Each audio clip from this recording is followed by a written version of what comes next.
दोस्तों नमस्कार, आपके अपने YouTube चैनल में आप सभी का हार्दिक स्वागत है।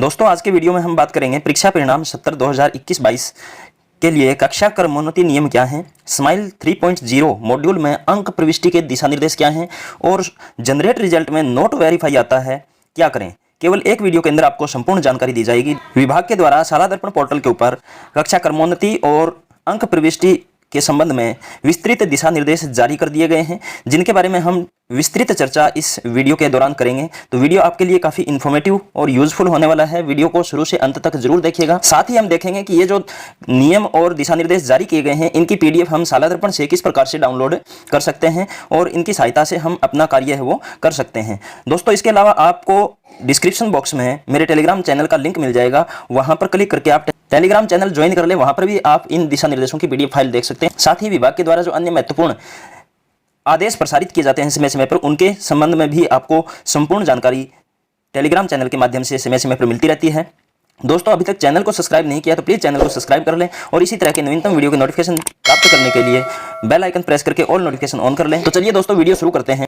दोस्तों सबसे पहले अपने देखते हैं कि शाला दर्पण के ऊपर ये जो दिशा निर्देश जारी किए गए हैं और अंक विभाजन जो दिया गया है वो हम किस प्रकार से देख सकते हैं और डाउनलोड कर सकते हैं। तो यहाँ पर आपको ये PDF डाउनलोड करने के लिए जो स्माइल 3.0 का ऑप्शन अपने को दिया हुआ है शाला दर्पण के ऊपर, ये जो टैब है इसके ऊपर क्लिक करना है। जैसे ही हम इस पर क्लिक करते हैं हमारे सामने इस प्रकार से 4 ऑप्शन ओपन हो जाते हैं। इनमें आपको जो 2 नंबर का ऑप्शन है जहाँ से हम मार्क्स एंट्री करते हैं, इसके ऊपर क्लिक करना है। जैसे ही हम यहाँ पर क्लिक करेंगे हमारे सामने ये इस प्रकार से ओपन हो जाएगा। यहाँ पर देखिए ऊपर जो ये पट्टी आपको दिखाई दे रही है, इस पट्टी के अंदर ये दिशा निर्देश हैं वो दिए गए हैं। यहां पर आप क्लिक करके ये जो लाइन अपने को दिखाई दे रही है स्क्रॉल होती हुई, इनके ऊपर क्लिक करके आप PDF डाउनलोड कर सकते हैं। इसके अलावा स्थिरांक विभाजन की जो प्रोसेस है वो देखने के लिए यहाँ पर अंक विभाजन का एक टैब दिया गया है, इसके ऊपर आपको क्लिक करना है।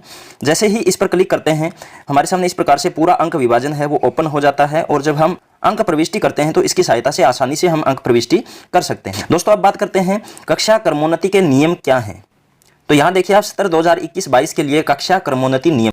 तो यहाँ देखिए दोस्तों पहले नियम की यदि हम बात करें तो 2 सामयिक प्रख यानी जो हम 2 टेस्ट लेते हैं वो अर्धवार्षिक परीक्षा और वार्षिक परीक्षा, या 1 सामयिक परीक्षा अर्धवार्षिक परीक्षा और वार्षिक परीक्षा, इनके अंकों को मिलाकर के हमें बच्चों को नियमानुसार उत्तीर्ण करना है। कक्षा 9 और 11 में वही विद्यार्थी उत्तीर्ण होंगे जिन्होंने टोटल जो पूर्णांक हैं अपने उनमें से न्यूनतम 36% अंक प्राप्त किए हों। और यहाँ पर एक शर्त यह भी है कि यदि टोटल 36 अंक प्राप्त कर रहा है बच्चा लेकिन वार्षिक परीक्षा के अंदर न्यूनतम 20% अंक से कम है तो वो उत्तीर्ण नहीं माना जाएगा।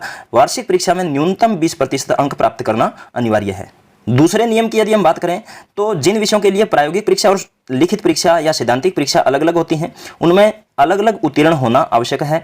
यदि कोई भी विद्यार्थी है वो उन दोनों में से किसी एक में अनुत्तीर्ण रहता है तो उसको उत्तीर्ण नहीं माना जाएगा और साथ ही प्रायोगिक परीक्षा के अंदर किसी प्रकार के कृपांक देय नहीं होंगे। तीसरे नियम की यदि हम बात करें तो यहाँ पर जो भी टोटल अंक हैं बच्चे के वो भिन्न संख्या में आ रहे हैं, यानी जैसे किसी बच्चे के 50.5 50.5 अंक या 55.5 अंक इस प्रकार से आ रहे हैं तो उनको पूर्णांक में परिवर्तित करना है। जो भी अगला पूर्णांक होगा, जैसे किसी बच्चे के 55.5 या 55.5 नंबर आए हैं तो उसके पूर्णांक हैं वो 56 माने जाएंगे।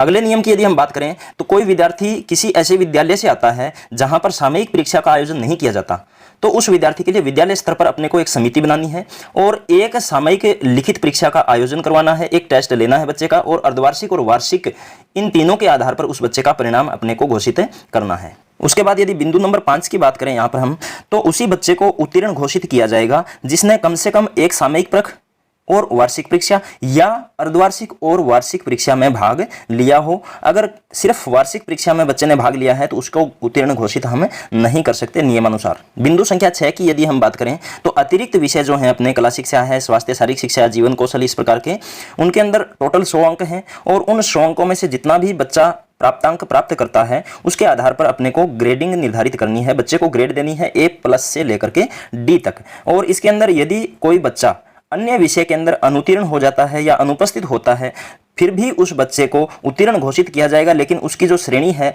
वो D मानी जाएगी। तो यहाँ पर अपने अन्य विषयों के आधार पर किसी बच्चे को अनुत्तीर्ण घोषित नहीं कर सकते।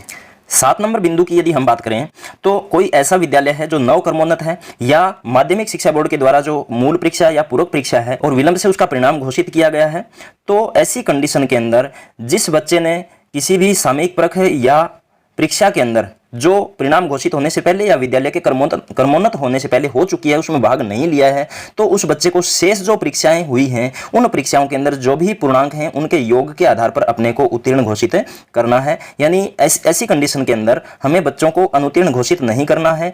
जो भी शेष परीक्षाएं हैं जो बाद में हुई हैं परिणाम घोषित होने के या क्रमोन्नत होने के, उन परीक्षाओं के पूर्णांकों के आधार पर अपने को बच्चों को उत्तीर्ण घोषित करना है। अगले बिंदु की यदि हम बात करें तो Rajasthan state open school Jaipur और राष्ट्रीय मुक्त विद्यालय शिक्षा संस्थान भारत सरकार से कक्षा 10 उत्तीर्ण कर विलंब से प्रवेश लेने वाले जो बच्चे हैं, यानी इनसे कक्षा 10वीं परीक्षा जिन बच्चों ने पास की है और उन्होंने लेट एडमिशन लिया है अर्धवार्षिक परीक्षा से पहले, तो उनका जो परीक्षा परिणाम है वो अर्धवार्षिक परीक्षा और वार्षिक परीक्षा के पूर्णांक के आधार पर अपने को घोषित करना है। इसके बाद देखिए दोस्तों, अपने बात करते हैं कृपांक की। अगर हम पहले बिंदु की बात करें यहाँ पर, तो यहाँ देखिए आप कृपांक केवल उसी विद्यार्थी को दिए जा सकते हैं जिसका आचरण और व्यवहार उस स्तर के अंदर अच्छा हो, और अधिकतम 2 विषयों में ही कृपांक अपने दे सकते हैं। उसके बाद दूसरा जो बिंदु है, यदि कोई बच्चा कक्षा 9 और 11 में किसी एक विषय में अनुत्तीर्ण होता है, असफल रहता है, तो उसको अधिकतम 5% जो भी पूर्णांक हैं उस विषय के, उसका 5% अपने कृपांक दे सकते हैं। इसके अलावा यदि बच्चा 2 विषयों में असफल हो जाता है तो उसको उन विषयों के जो पूर्णांक हैं उनका अधिकतम 2% कृपांक के रूप में हमें दे सकते हैं। तीसरे बिंदु की अगर हम यहाँ पर बात करें तो बीमारी की कंडीशन में अगर बच्चे ने उस विषय के अंदर छूट का लाभ लिया है तो उस विषय के अंदर बच्चे को कृपांक देय नहीं होंगे। उसमें उत्तीर्ण होने पर ही बच्चा है वो अन्य विषयों में कृपांक प्राप्त कर सकता है। अगर उस विषय के अंदर उत्तीर्ण नहीं होता है तो उस बच्चे को कृपांक देय नहीं होंगे। फिर हम बात करते हैं श्रेणी निर्धारण नियम, यानी जो डिवीजन है वो किस प्रकार से हम निर्धारित करेंगे। तो पहला बिंदु यहाँ पर देखिए 60% या इससे अधिक अगर बच्चे के प्राप्तांक आते हैं तो उसको प्रथम श्रेणी में रखा जाएगा, और यदि 48% से ज्यादा परंतु 60% से कम प्राप्तांक होते हैं तो उसकी श्रेणी है वो द्वितीय रहेगी। और तीसरे बिंदु में यदि हम देखें तो 36% से ज्यादा और 48% से कम प्राप्तांक अगर किसी बच्चे को प्राप्त होते हैं तो उसकी थर्ड डिवीजन रहेगी। और अगर 75% से ऊपर कोई बच्चा अंक प्राप्त करता है किसी विषय के अंदर तो उस विषय में उसकी विशेष योग्यता मानी जाएगी और उसके लिए डी अंकित किया जाएगा। अगले बिंदु की यदि हम बात करें तो यहाँ देखिए, अगर कोई ऐसा विद्यार्थी है जिसने मेडिकल प्रस्तुत किया है, सक्षम चिकित्सा अधिकारी के द्वारा जो चिकित्सा प्रमाण पत्र जारी किया जाता है वो उसने प्रस्तुत किया है, और किसी सामयिक परीक्षा या अर्धवार्षिक परीक्षा के अंदर वो सम्मिलित नहीं हुआ है, तो उसका जो श्रेणी निर्धारण है वो शेष जो परीक्षाएं हैं जिनमें वो शामिल हुआ है उनके पूर्णांकों में से जितने उसने प्राप्तांक प्राप्त किए हैं उसके अनुसार ही श्रेणी का निर्धारण किया जाएगा। जो प्रतिशत उसका हमें निकालना है वो जिन परीक्षाओं के अंदर शामिल हुआ है बच्चा उन्हीं के अनुसार अपने को निर्धारित करना है, और उसी के अनुसार उसको कक्षा में स्थान अपने को देना है। फिर यदि हम छठे बिंदु की बात करें तो श्रेणी निर्धारण के अंदर जो कृपांक दिए जाते हैं बच्चे को वो शामिल नहीं करने हैं। टोटल जो प्राप्तांक हैं बच्चे के कृपांक को छोड़ करके उन्हीं के आधार पर बच्चे की श्रेणी निर्धारित की जाएगी। कृपांक के अंक हैं वो श्रेणी निर्धारण के दौरान ऐड नहीं किए जाएंगे। उसके बाद यदि हम बिंदु संख्या 7 की बात करें तो यहाँ पर जो भी बच्चा पूरक परीक्षा के द्वारा उत्तीर्ण होता है तो उसको जो अंक तालिका दी जाएगी उसके अंदर मुख्य परीक्षा के अंदर जो अंक उसने प्राप्त किए हैं उसके साथ साथ पूरक परीक्षा विषय के अंदर जो न्यूनतम उत्तीर्णांक हैं उनको अंकित करते हुए उसकी श्रेणी निर्धारित की जाएगी और उसी के अकॉर्डिंग उसको अंक तालिका जारी की जाएगी। तो ये तो थे दोस्तों अपने कुछ नियम जो कक्षा क्रमोन्नति से संबंधित विभाग के द्वारा जारी किए गए हैं। अब हम बात करते हैं स्माइल 3.0 मॉड्यूल के अंदर जो मार्क्स एंट्री अपने को करनी है वो किस प्रकार से करनी है, उसके क्या दिशा निर्देश विभाग के द्वारा जारी किए गए हैं। बिंदु संख्या 1 की यदि हम बात करें तो कोई भी कॉलम है वो अपने को खाली नहीं छोड़ना है। इस मॉड्यूल के अंदर जितने भी कॉलम दिए गए हैं उनको अनिवार्यता अपने को फिल करना है। इसके अलावा यदि कोई ऐसा बच्चा है जो पोर्टल पर नहीं है या कोई बच्चा जिसने 10वीं कक्षा या पहली और दूसरी जो परीक्षा है उसमें देरी से परिणाम घोषित होने के कारण अर्धवार्षिक से पहले प्रवेशित हुआ है, यानी उसने जो सामयिक परख है वो नहीं दिए हैं, तो उनका कॉलम खाली रहेगा, उनके अंदर अपने को अनुपस्थिति दर्ज नहीं करनी है। दूसरे बिंदु की यदि हम बात करें तो विद्यार्थी हैं उनके जो रोल नंबर हैं वो अपने को शाला दर्पण पर अनिवार्य रूप से दर्ज करने हैं। अगर अभी तक नहीं किए हैं तो बच्चों को रोल नंबर आवंटित करने का कार्य आपको करना है। तीसरा बिंदु यदि हम बात करें तो अपने को जो अनुपस्थित बच्चे हैं उनके लिए -1 या -1, और जो मेडिकल के कारण बच्चे परीक्षा में शामिल नहीं हो पाए हैं उनके लिए -2 अंकित करना है, उन कॉलम को खाली नहीं छोड़ना है। चौथे बिंदु की यदि हम बात करें तो वार्षिक परीक्षा के साथ व्यावसायिक विषय के अंक भी दर्ज किए जाएंगे। जो अन्य विषय हैं उनके अंक भी अपने को फिल करने हैं। अगर हम पांचवें बिंदु की बात करें तो सत्र 2021-22 के लिए शिक्षा विभाग के नियम और दिशा निर्देशों के अनुसार अंक तालिका तैयार की जाएगी। जो भी नियम और दिशा निर्देश ये जारी किए गए हैं विभाग के द्वारा, इन्हीं के अकॉर्डिंग अपने को अंक तालिका तैयार करनी है। 6 नंबर बिंदु की यदि हम बात करें तो कक्षा 9 और 11 के अंदर जो मैक्सिमम मार्क्स हैं उनका 36% बच्चे को उत्तीर्ण होने के लिए प्राप्त करना अनिवार्य है। यहाँ पर 7वें बिंदु की यदि हम बात करें तो उन्हीं बच्चों को उत्तीर्ण घोषित करना है जिन्होंने कम से कम एक फर्क वार्षिक परीक्षा और अर्धवार्षिक परीक्षा में भाग लिया है, शामिल हुए हैं। शेष जो बच्चे हैं जिन्होंने भाग नहीं लिया है उनको अनुत्तीर्ण घोषित करना है। विशेष परिस्थितियों के अंदर हम उनको उत्तीर्ण घोषित करेंगे जिनकी हम बात कर चुके हैं। इसके अलावा कक्षा 9 और 11 के अंदर उन बच्चों का परीक्षा परिणाम जारी नहीं किया जाएगा जो वार्षिक परीक्षा के अंदर शामिल नहीं हुए हैं। 9वें बिंदु की यदि हम बात करें तो कक्षा 9 और 11 के लिए वार्षिक परीक्षा के अंदर न्यूनतम जो प्राप्तांक हैं वो 20% होने चाहिए, यानी पास होने के लिए बच्चे को 36% अंक प्राप्त करने हैं, लेकिन वार्षिक परीक्षा में भी न्यूनतम 20% अंक बच्चे को प्राप्त करने होंगे।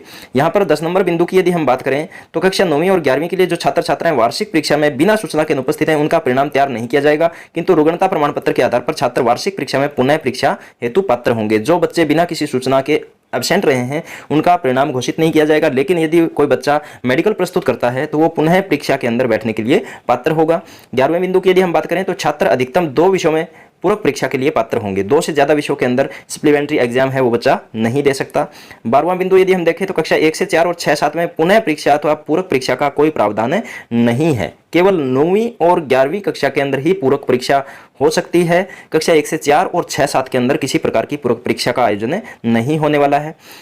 इसके बाद 13वें बिंदु की यदि हम बात करें तो मुख्य विषयों के अंदर A, B, C, D और E इस प्रकार से 5 ग्रेड निर्धारित की गई हैं, जबकि अन्य विषय जो हैं कला शिक्षा, स्वास्थ्य एवं शारीरिक शिक्षा और SEPW इनके अंदर जो ग्रेड निर्धारित की गई हैं वो A+ से लेकर D तक है, और ये ग्रेडिंग सिस्टम है वो कक्षा 1 से 4 और 6, 7 के लिए है। अगले बिंदु की यदि हम बात करें तो स्माइल मॉड्यूल में एकल प्रविष्टि के लिए भी प्रविष्टि सेव किया जा सकेगा, यानी कोई एकल प्रविष्टि है तो उसको भी हम सेव कर सकते हैं। बिंदु नंबर 15 की यदि हम बात करें तो अधिकतम 2 विषयों में कृपांक अंक दिए जाएंगे। इसके बारे में हम जो क्रमोन्नति नियम हैं उनमें बात कर चुके हैं कि एक विषय के अंदर अधिकतम 5% अंक और 2 विषयों के अंदर यदि कृपांक दिए जाते हैं तो 2-2% अंक कृपांक के रूप में दे होंगे। अगर हम 16 नंबर बिंदु की बात करें तो परिणाम देखने के लिए स्कूल लॉगिन से ड्राफ्ट विकल्प का प्रदान किया जाएगा। तो ये जो विकल्प है ये अपने को दिया जा चुका है, जहां पर हम रिजल्ट जनरेट करते हैं तो उसके बाद में अपने पास ड्राफ्ट का ऑप्शन आ जाता है, हम बच्चे की मार्कशीट को प्रिंट कर सकते हैं और सेव कर सकते हैं। 17 नंबर बिंदु की यदि हम बात करें तो छात्र कक्षा के परिणाम को लॉक करने के लिए वेरीफाई बटन प्रदान किया जाएगा। यहाँ पर देखिए दोस्तों, अपने जब रिजल्ट जनरेट करते हैं तो वहां पर जो रिजल्ट जनरेट वाला ऑप्शन है उससे जस्ट पहले नोट वेरीफाई लिखा हुआ आ रहा है रेड कलर में, वहां पर वेरीफाई अपने को करना होगा, परिणाम को लॉक करना होगा। इसके लिए जैसे ही ये अवेलेबल करवा दिया जाएगा आपको वीडियो के माध्यम से सूचित कर दिया जाएगा, इसकी पूरी प्रोसेस आपको समझा दी जाएगी। तो यहाँ पर अपने पास वेरीफाई का बटन है वो आएगा, उसके बाद किसी भी परीक्षा विषय के अंकों में संशोधन नहीं किया जा सकेगा। यदि हमने वेरीफाई कर दिया है, परिणाम को लॉक कर दिया है, तो उसके बाद हम किसी भी कंडीशन में जो परीक्षा है, विषय है, उसके अंकों में संशोधन नहीं कर सकते। 18 नंबर बिंदु की यदि हम बात करें तो स्कूल को उपलब्ध कराए गए प्रारूप के अनुसार अनुरोध पर ऐसे स्कूलों के लिए CBO लॉगिन से अनलॉक विकल्प प्रदान किया जा सकेगा। विशेष परिस्थितियों के अंदर CBO लॉगिन के माध्यम से अनलॉक का ऑप्शन भी अपने को मिलने वाला है। यदि हम 19 नंबर बिंदु की बात करें तो कक्षा विशेष व वर्ग में के समेकित परिणाम देखने के लिए स्कूलों को एक ग्रीन शीट प्रदान की जाएगी। ये ग्रीन शीट है, ये भी जनरेट होना शुरू हो चुकी है, जिसका वीडियो मैं डाल चुका हूं। उसका लिंक आपको डिस्क्रिप्शन बॉक्स में मिल जाएगा, वहां से आप वीडियो देख करके अपनी ग्रीन शीट है वो जनरेट कर सकते हैं और साथ ही रिजल्ट जनरेट कर सकते हैं। और बच्चे की अंक तालिका है उसको प्रिंट कैसे करें और उसको सेव कैसे करें उसकी पूरी जानकारी वीडियो में दी गई है। विभिन्न वर्गों में एक ही संकाय के मामले में उस संकाय की समेकित वरीयता सीट प्रदान की जाएगी। अगर किसी भी वर्ग के अंदर एक ही संकाय है तो उसके लिए एक वरीयता सीट अपने को मिलने वाली है, समेकित वरीयता सीट मिलने वाली है। और अगर अलग अलग संकाय हैं तो उनके लिए हमें अलग अलग वरीयता सीट है वो मिलेगी। 20 नंबर बिंदु की यदि हम बात करें तो क्लास संकाय में रैंक के लिए अलग से मॉड्यूल उपलब्ध कराया जाएगा। ये मॉड्यूल भी जैसे ही आएगा आपको वीडियो के माध्यम से सूचित कर दिया जाएगा। तो दोस्तों, वीडियो के माध्यम से आपको मैंने संपूर्ण डिटेल है वो विस्तृत रूप से समझा दी है, जहां पर जो नियम जारी किए गए हैं क्रमोन्नति के वो भी हम देख चुके हैं, और स्माइल 3.0 मॉड्यूल में जो मार्क्स फीडिंग के दिशा निर्देश हैं उन पर भी हमने डिटेल से चर्चा कर लिया। और साथ ही साथ जब हम रिजल्ट जनरेट करते हैं तो नोट वेरीफाई लिखा आ रहा है, उसके लिए भी मैं आपको बता चुका हूं कि उसके लिए अपने को वेरीफाई करने का ऑप्शन है वो मिलने वाला है। जैसे ही ऑप्शन मिलेगा आपको सूचित कर दिया जाएगा। आज के वीडियो में इतना ही दोस्तों। अगर अभी तक आपने चैनल को सब्सक्राइब नहीं किया है तो प्लीज चैनल को सब्सक्राइब कर लें और इसी तरह के नवीनतम वीडियो के नोटिफिकेशन प्राप्त करने के लिए बेल आइकन प्रेस कर ऑल नोटिफिकेशन ऑन कर लें। फिर मिलते हैं एक नए वीडियो के साथ, तब तक के लिए जय हिंद, जय भारत।